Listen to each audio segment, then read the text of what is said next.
Josh est un garçon sans histoire, d'origine américaine et bon élève, très introverti et réfléchi du haut de ses 17 ans. Il y a une expression qui dit qu'on ne choisit pas toujours sa famille. Josh faisait malheureusement partie des enfants qui avaient décroché le mauvais lot dans la grande loterie de la vie. Son père abusait de lui et était alcoolique. Sa mère était partie depuis plusieurs années. Cette situation entraînera des complications psychologiques dans la tête de Josh, n'ayant jamais reçu d'amour ou d'attention. Bien que taciturne et d'apparence calme, un homme silencieux est synonyme de malice. Ce jour-là, Josh faisait sa rentrée en terminale. La fin de l'été sonnait le glas d'une nouvelle année scolaire. Il n'y avait aucune pensée qui traversait la tête de Josh lorsqu'il effectuait le chemin qui partait de chez lui jusqu'à l'arrêt de bus. Il n'était ni anxieux, ni excité. Il marchait, simplement. Son père s'était endormi sur le canapé, une bière à la main. Cette scène faisait partie du décor et du quotidien de la vie de l'adolescent. Lorsqu'il pénétra dans le lycée, les harceleurs de l'année dernière étaient là. Ils l'attendaient de pied ferme pour apposer les bases et affirmer leur autorité totalitaire dans les toilettes de l'école, à l'abri des regards.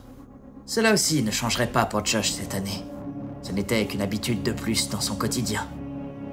Cependant, entre deux cours, dans l'interstice de changement de la salle, sa vie et ses émotions basculèrent subitement. Quel meilleur sentiment que celui du coup de foudre, de l'amour qui frappe à la porte des cœurs sans comprendre ni comment ni pourquoi. Et c'est à ce moment précis qu'une fille vint lui adresser la parole pour le saluer. Elle était belle et gentille, désintéressée et un peu pressée. Les pensées se bousculèrent dans la tête de Josh. Mais qu'était cet étrange sentiment qui empoignait ses viscères avec tant d'ardeur? Un simple échange de regards qui ne durera pas plus de 2 secondes suffira pour remuer un cocktail explosif qui provoquera une myriade d'états seconds chez Josh. Depuis ce jour, il ne cessera d'épier l'élu de son cœur en secret. Le plan était prêt. Il ne souhaitait qu'expressément déclarer sa flamme. Au diable le harcèlement, les problèmes familiaux. Il n'y avait que cette Ophélie qui occupait ses moindres pensées. Mais seulement voilà. L'amour n'est pas chose aisée, et il arrive que sur le chemin de la réciprocité, on heurte un obstacle. Aussitôt qu'il déclara sa flamme, il se fit éconduire par celle qu'il aimait. Ce fut le coup de poignard de trop. Pourquoi cela lui arrivait-il? Pourquoi lui? Déchiré, Josh avait alors établi un tout nouveau plan infaillible pour accomplir ses sombres desseins. Les événements négatifs à profusion laissèrent place à des idées noires et perverses que seule la nature humaine connaît. Ce que l'on peut faire par amour s'apparente souvent à de la folie. Un enchaînement d'événements, une accumulation, peut tout amplifier. L'histoire du râteau de Josh se répandra comme une traînée de poudre, et ses harceleurs habituels ne manqueraient pas cette occasion pour lui en faire baver, ce qui vint corroborer les pulsions vengeresses de notre protagoniste. 2 semaines après l'affaire, les cours se déroulaient sans accroc. Josh continuait de faire preuve d'exemplarité. Ce n'était bien sûr qu'une couverture pour parfaire son voile d'innocence. Ce sont d'ailleurs les esprits les plus noirs que l'on soupçonne en dernier, en raison d'une nature bien trop peu dévoilée. Le soir venu, alors qu'il commençait à pleuvoir dehors, Josh attendit sagement que la jeune Ophélie sorte de son dernier cours. Il la suivit de loin. Il connaissait précisément le chemin de retour qu'elle effectuait pour rentrer chez elle, l'itinéraire le plus proche qui menait à sa maison. Durant les 2 dernières semaines, Josh avait pris soin de surveiller et d'épier les moindres gestes d'Ophélie dans l'optique d'assouvir sa vengeance. Lorsqu'il se trouva à portée et hors des regards indiscrets, il en profita pour saisir la jeune femme et lui asséna un puissant coup de batte de baseball. Ophélie tomba à la renverse. Elle ne rentrerait pas ce soir. Par chance, pour Josh, la jeune adolescente vivait à la campagne. Son plan demeurait infaillible car il n'y aurait aucun témoin. De plus, il avait méticuleusement observé la météo pour frapper délibérément un jour de pluie, rendant toute trace caduque. Lorsqu'elle ouvrit à nouveau les yeux, il fallut un petit moment avant qu'Ophélie ne reprenne ses esprits. Sa tête lui faisait mal et elle ne voyait que des bribes d'images floues. Le son était même distordu. La voix de Josh la ramena à la raison. « Bienvenue, Ophélie. Bienvenue dans notre coin de paradis, notre terrain de jeu, rien qu'à toi et moi. » L'adolescente ne comprenait pas ce qui était en train de se passer. La peur commençait peu à peu à gagner du terrain.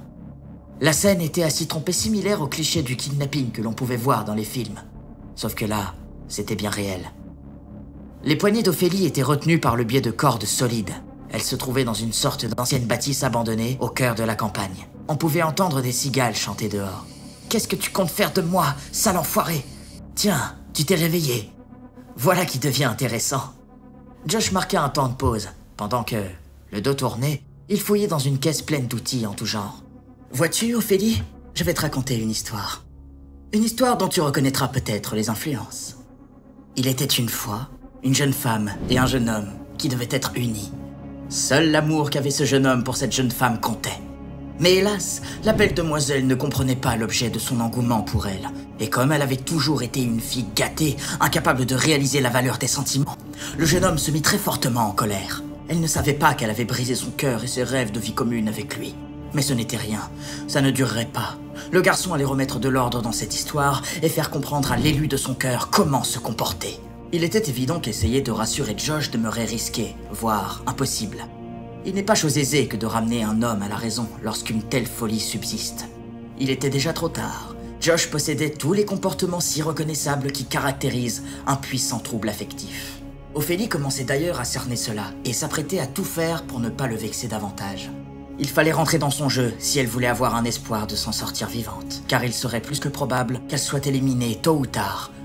Peu importe ce que Josh comptait faire, elle en savait trop. Il fallait donc établir un plan au plus vite, parmi les méandres du stress infernal et la pression incessante. Vois-tu, Ophélie, ce que je vais te faire subir pendant ces prochains jours ne risque pas de te plaire, à moins que tu ne te laisses faire. Josh continuait à interagir avec tous les outils qui débordaient de sa caisse. On entendait du bruit de métal retentir et des cliquetis qui entraient en résonance avec l'écho de la pièce. Cette scène surréaliste ne faisait qu'attiser une recrudescence de l'angoisse dans la tête de la jeune fille qui ne parvenait plus à retenir ses larmes. « Tiens, voilà que tu pleures maintenant », annonça Josh en toute apathie. Des semaines durant, Josh commit les pires atrocités et délits que la terre ait portés. Et l'enquête sur la disparition d'Ophélie n'avançait pas. Les parents de cette dernière avaient abandonné tout espoir de la retrouver un jour. Notre pauvre victime était brisée. Elle était au plus bas psychologiquement. Mais depuis qu'elle était ligotée, elle eut tout le loisir d'imaginer un plan. Elle n'avait que cela pour elle dans ces moments, la liberté de penser, d'essayer de combler le chagrin par des pensées raisonnées. Elle n'était pas sûre d'y arriver. Mais son esprit persévéra à tenter le tout pour le tout, le moment venu. À force de tirer sur les cordes qui la retenaient, Ophélie s'était grièvement blessé les poignets. Ces derniers avaient de profondes lésions. Une nuit, une fois que Josh avait terminé ce qu'il avait à faire avec elle, Ophélie finit par réussir à suffisamment disloquer les os de ses poignets afin de se libérer de ses menottes. Elle profita d'un moment d'égarement pour asséner un puissant coup sur la tête de son ravisseur à l'aide d'une barre de fer qui était posée sur une table en inox. Josh poussa un cri tonitruant de souffrance tout en se tenant la tête. Il saignait abondamment, mais était néanmoins encore assez conscient pour fulminer quelques insultes à l'encontre de celle qui l'avait fustigé. Ophélie essaya tant bien que mal de s'enfuir, mais depuis des semaines, ses muscles s'étaient quelque peu atrophiés. Elle avait du mal à marcher correctement et ses poignets la faisaient terriblement souffrir. Dans un ultime effort, elle finit par atteindre la poignée d'une porte qui menait à l'extérieur du bâtiment abandonné dans lequel elle se trouvait. Mais Josh l'avait rattrapée. Il lui tira la cheville droite, ce qui eut pour effet de la faire trébucher. Josh était empreint d'une rage indicible. Un nouveau trou noir vint frapper Ophélie, qui tomba dans l'inconscience. Quand elle ouvrit à nouveau les yeux, le protocole de sa détention avait été renforcé. Ce n'était plus de simples liens qui contraignaient Ophélie, mais de véritables chaînes en acier. Dégotée par les soins de Josh dans une quincaillerie locale, il n'y avait que très peu de perspectives d'échappatoire à présent. Ophélie tentait le tout pour le tout. Elle exerçait un discours psychologique et insidieux pour inciter Josh à la relâcher, sans succès. Elle lui promettait monts et merveilles, s'adonnerait à ses moindres désirs. Ses supplications n'eurent pour effet que de stimuler l'ego démesuré de son ravisseur qui se sentait dès à présent comme un homme de pouvoir. Un véritable tyran doublé d'un dictateur égocentrique. Le narcissisme de Josh n'avait que pour égal sa cruauté, et Ophélie l'avait bien compris. Le corps malingre de la jeune fille tenait que grâce aux infimes portions que Josh ramenait tous les jours. Suffisamment de nourriture pour maintenir consciente la victime et ainsi lui faire prendre part à toutes les horreurs qui lui seraient infligées. Josh y prenait un ineffable plaisir. Il rentrait dans une subite volupté à l'idée de briser sa victime, émotionnellement et physiquement. Tous les attraits du psychopathe se rejoignaient de façon indéniable et concentrique. Le seul élément qui pourrait trahir la négligence de Josh n'était que Josh lui-même. Et c'est exactement ce qui arriva. Une fierté ostensible est synonyme de problème. Un ravisseur méticuleux essayera toujours de se fondre dans la masse au mieux pour éviter tout soupçon, à moins que sa fierté soit engagée. La pédanterie de Josh s'apprêtait à se retourner contre lui. En effet, tout le lycée était d'ores et déjà au courant de la disparition de la jeune femme. Cet événement avait eu beaucoup d'incidences à travers tout le pays. Les enquêteurs entraient dans la perdition, mais certains n'avaient pas abandonné. Il n'avait pas abandonné l'idée de débusquer un jour le malfaiteur qui avait osé commettre le kidnapping d'une jeune femme sans défense. Certains groupes amateurs sur les réseaux sociaux se rejoignaient dans un consensus unificateur. Il se créait un peu partout des petites communautés bénévoles qui cohabitaient courageusement pour essayer de retrouver Ophélie. Parmi tous ces partisans, un jeune garçon taciturne menait l'enquête de son côté. Il avait déjà discuté avec Josh à de rares occasions. Une de ces rencontres, peu de temps après les faits, lui metta immédiatement la puce à l'oreille et éveilla quelques soupçons. Ce jour-là, lorsque ce garçon demanda à Josh si tout allait bien, ce dernier aurait arboré un fier sourire, synonyme d'une réponse fortement affirmative. En grattant un peu plus, le garçon posa cette question à Josh. « Et toi, qu'est-ce qui te rend joyeux? Comment tu te satisfais de tes journées avec les cours, ce rythme de vie et cette cadence infernale? » Pour moi, la vie, la liberté, c'est pouvoir obtenir ce que l'on veut, que ce soit paisiblement ou pas. Il faut être prêt à déployer de l'ardeur, de la violence parfois, pour subvenir à ses idéaux. Une assertion aussi zélée ne pouvait que trahir un comportement mesquin. Le jeune garçon ne laissa rien transparaître. Il conserva cette réponse dans le coin de sa tête et garda cela pour lui. Un soir, alors que Josh rentrait chez lui, le jeune garçon décida de le prendre en filature, à une distance raisonnable, pas trop près pour ne pas éveiller de soupçons.